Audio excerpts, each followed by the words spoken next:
आज 1 अगस्त है और मेरा जन्मदिन भी है और 8 नए बड़े बदलाव किए गए हैं। हर महीने की तरह इस बार भी 1 अगस्त से कई बड़े वित्तीय और बैंकिंग नियम बदल दिए गए हैं।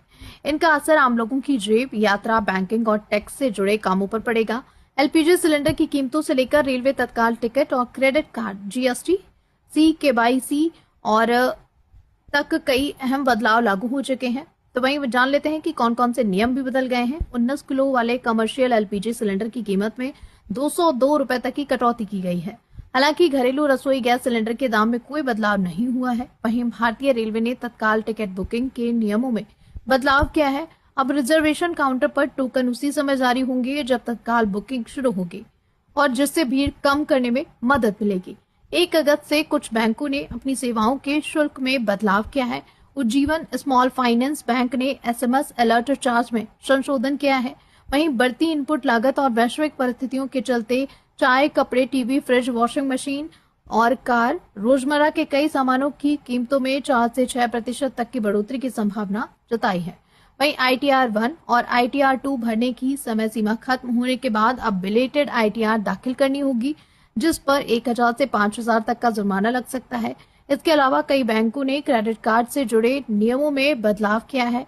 इनमें से रिवार्ड पॉइंट्स, वार्षिक शुल्क और अन्य सर्विस चार्ज शामिल हो सकते हैं। ग्राहकों को अपने बैंक की नई शर्तें जरूर जांचनी चाहिए और केवाईसी 2.0 लागू होने से बैंकिंग, बीमा और म्यूचुअल फंड में केवाईसी प्रक्रिया पहले से आसान हो गई है और ग्राहकों को बार बार एक ही दस्तावेज जमा करने की जरूरत नहीं पड़ेगी। वहीं जीएसटी के नए नियमों के तहत बिल टू शिप टू लेन देन में शिप टू GSTIN देने अनिवार्य हो गया है और इससे ई इनवॉइस और ई वे बिल सिस्टम अधिक पारदर्शी और सुरक्षित बनने की उम्मीद है। अब ये जानकारी आपको कैसी लगी, आप हमें कमेंट सेक्शन में जरूर बताएं और ये आपके लिए कितनी महत्वपूर्ण साबित हुई है ये भी आप हमें कमेंट सेक्शन में जरूर बताइएगा। और ऐसी तमाम अपडेट के लिए बने रहिए मेरे साथ।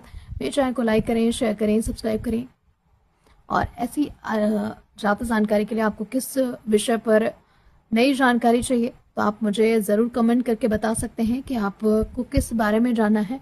और कृपया कर अभद्र भाषाओं से बचें और इस तरह की टिप्पणी जो हम देखते हैं कभी कभी कमेंट में आ जाती हैं, तो क्यों अपनी जवान को खराब करना। हम अपने लिए काम कर रहे हैं, आप अपने लिए काम कर रहे हैं, तो आप अपना ब्यौरा अभद्र भाषा का इस्तेमाल करते हुए ना दें। कृपया कर इसका खास ख्याल रखें और आपका बहुत बहुत शुक्रिया तमाम जान मेरे जन्मदिन को बधाई देने के लिए और इतनी सारी विशेष देने के लिए। इसी के साथ बने रहिए मेरे साथ, मेरे चैनल को ज़रूर लाइक करिएगा। धन्यवाद।